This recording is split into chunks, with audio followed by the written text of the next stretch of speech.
오프닝, 메멘토 모리, 죽음을 기억하라. 인생은 비벌스와 디데스 사이의 C 초이스다.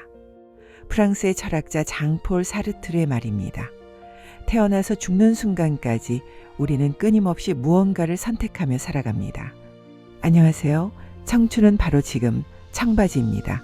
오늘 여러분의 선택은 어떠셨나요? 후회 없는 하루를 보내셨나요? 우린 모두 시한부 인생을 삽니다. 단지 그 끝이 언제인지 모를 뿐이죠. 죽음은 누구에게나 공평하게 찾아오지만 그 마지막 순간에 짓는 표정은 사람마다 다릅니다. 어떤 사람은 참 잘 놀다 갑니다 하며 미소 짓고, 어떤 사람은 이럴 줄 알았으면 그렇게 살지 않았을 텐데 하며 가슴을 칩니다. 호스피스 병동에서 수천 명의 마지막을 지켜본 브로니 웨어라는 간호사가 있었습니다. 그녀는 죽음을 앞둔 환자들에게 물었습니다. 지난 인생을 돌아볼 때 가장 후회되는 것이 무엇입니까? 놀랍게도 사람들의 대답은 돈을 더 많이 벌지 못했다거나 더 큰 집에서 살지 못했다는 것이 아니었습니다. 국적도 성별도 다른 그들이 남긴 마지막 고백은 소름 돋을 정도로 똑같았습니다. 오늘은 죽음 앞에 선 사람들이 뼈저리게 후회했던 5가지, 그리고 그 속에 숨겨진 현인들의 지혜를 통해 우리의 남은 인생을 어떻게 채워야 할지 이야기 나눠보려 합니다. 지금 이 영상이 여러분의 남은 생을 후회 없이 만드는 귀한 이정표가 되기를 바랍니다. 죽을 때 가장 많이 하는 후회 5가지. 1. 첫 번째 후회. 나 자신에게 솔직하지 못했습니다. 가장 많은 사람들이 꼽은 첫 번째 후회는 바로 이것입니다. 남들의 기대에 맞추느라 진짜 내가 원하던 삶을 살지 못했습니다. 우리는 평생 가면을 쓰고 살아왔습니다. 착한 며느리, 듬직한 가장 좋은 부모, 남들이 나를 어떻게 볼까 두려워 정작 내 마음의 소리는 외면하고 살았죠. 나이 먹고 무슨 주책이야, 남 부끄럽게 왜 그래, 이런 말들에 갇혀 내가 진짜 입고 싶었던 옷, 가고 싶었던 곳, 배우고 싶었던 꿈을 포기했습니다. 미국의 대문호 마크 트웨이는 이렇게 말했습니다. 20년 후 당신은 했던 일보다 하지 않았던 일 때문에 더 실망하게 될 것이다. 그러니 밧줄을 풀고 안전한 항구를 떠나라. 탐험하라. 꿈꾸라. 발견하라.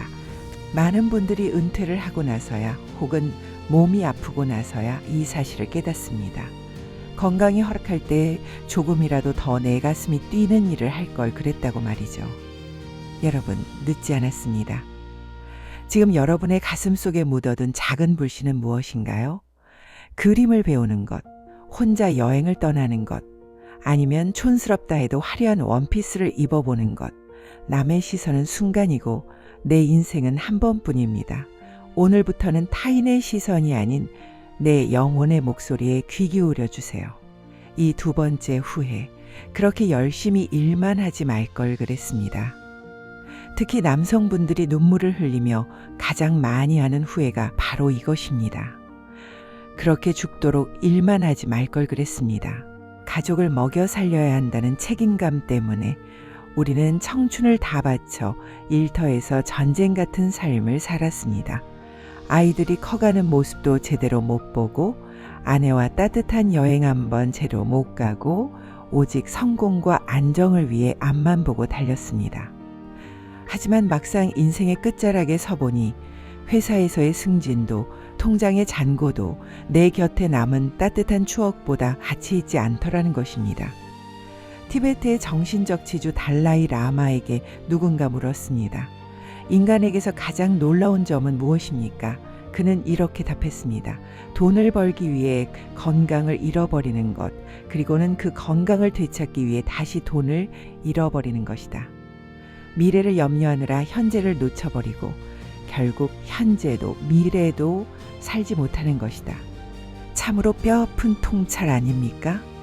우리는 나중을 위해 지금의 행복을 너무 많이 희생했습니다. 하지만 인생에서 확실한 것은 지금 이 순간뿐입니다. 은퇴하신 여러분, 이제는 해야 하는 일의 비중을 줄이고 하고 싶은 일의 비중을 늘리세요. 성취하는 삶보다 음미하는 삶이 노년에는 훨씬 더 값진 법입니다. 3, 4번째 후회. 내 감정을 솔직하게 표현할 용기가 없었습니다. 세 번째 후회는 바로 참지 말고 말할 거리입니다.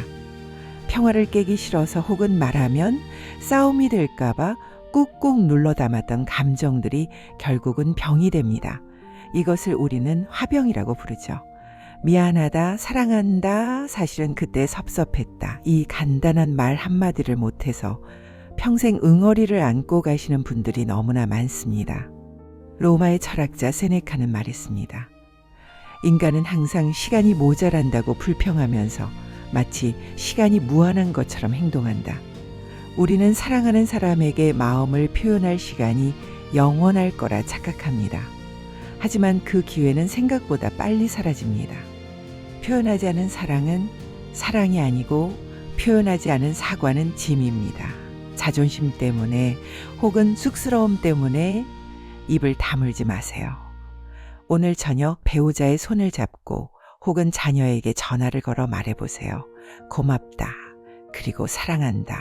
그 말 한마디가 여러분의 남은 생을 훨씬 더 가볍고 따뜻하게 만들어줄 것입니다. 네 번째 후회. 친구들과 연락을 끊지 말 걸 그랬습니다. 지난 영상에서 인간관계의 뺄셈을 이야기했었죠.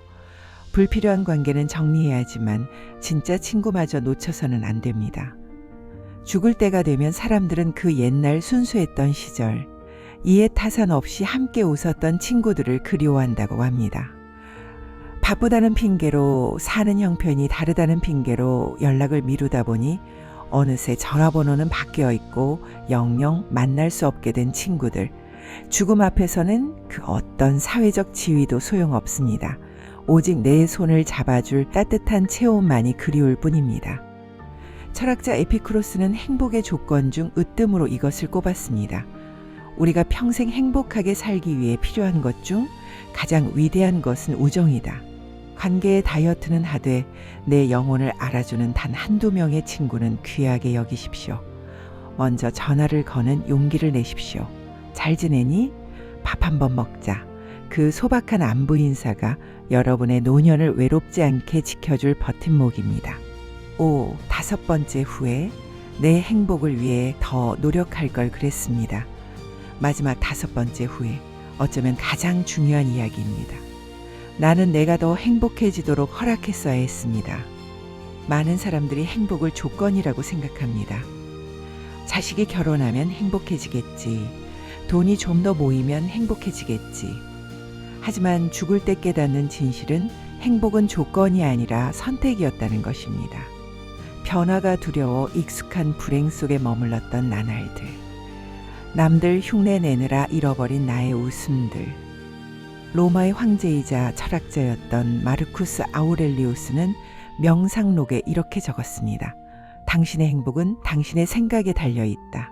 행복한 삶을 위해 필요한 것은 아주 적다. 그것은 모두 당신의 마음속에 있다. 행복하기로 결심하십시오.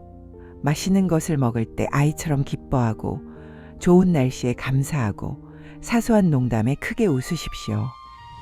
근엄한 어른의 체면은 내려놓고 매일매일 내 삶의 작은 기쁨들을 찾아내십시오.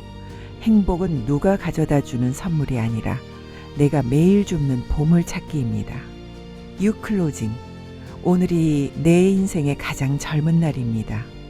오늘 5가지 후회에 대한 이야기를 들으며 혹시 가슴 한구석이 찔리거나 아프셨나요? 그렇다면 축하드립니다. 여러분은 아직 기회가 있기 때문입니다. 죽음 앞에 선 사람들은 후회밖에 할 수 없었지만 살아있는 우리는 지금부터 변화할 수 있습니다.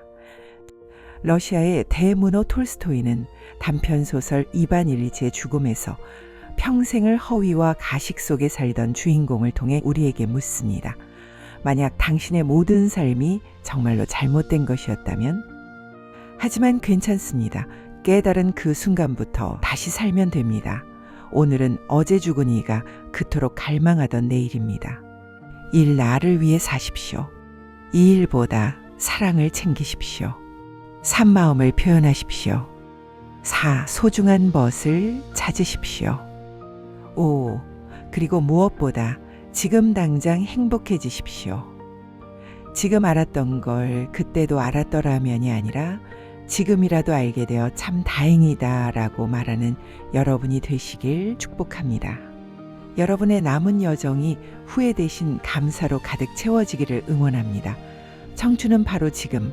오늘 이야기가 마음에 닿으셨다면 구독과 좋아요로 따뜻한 마음을 나눠주세요.